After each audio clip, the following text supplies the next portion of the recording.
il est passé de playboy millionnaire à justicier masqué. Bienvenue sur WatchMojo.com et aujourd'hui nous allons porter un regard sur l'origine de The Green Hornet. Dans le monde des bandes dessinées, il existe souvent différentes versions du passé d'un personnage. Nous avons choisi de principalement suivre l'histoire qui s'est déroulée dans The Green Hornet Year One de 2010. Grandissant avant la Deuxième Guerre mondiale à Chicago, Britt Reed est le fils de Daniel Reed, l'éditeur riche du journal The Daily Sentinel. Quand on lui demande de suivre les traces de son père pour pouvoir un jour hériter de l'entreprise familiale, il décide à la place de voyager dans d'autres pays pour entreprendre du travail humanitaire. Ses aventures lui révèlent rapidement la cruauté horrible et la corruption dans le monde.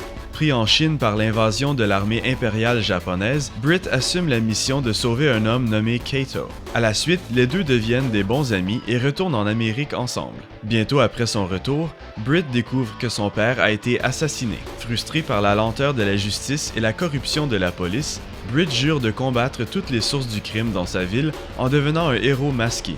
Il est accompagné par Kato, qui a juré d'être son serviteur et protecteur loyal et qui devient son chauffeur et homme de main. Assumant des personnalités pour combattre le crime, le duo utilise la vaste richesse de Britt pour subventionner leurs exploits et créer des costumes ainsi qu'un fusil à gaz pour que Britt puisse assommer ses cibles. Entre-temps, leur véhicule de choix devient Black Beauty, une Mustang sombre remplie d'armes et de gadgets. Travaillant ensemble pour plusieurs années, Britt et Kato réussissent non seulement à diminuer la présence criminelle interne du Sentinel, mais aussi de toutes les familles criminelles de Chicago aussi.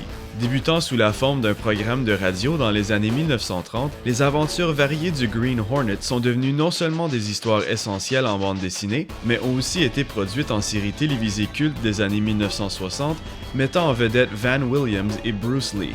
Après la fin de la série, ça a pris des décennies avant que la franchise ne soit relancée avec l'adaptation cinématique de 2011, mettant en vedette Seth Rogen et Jay Chou.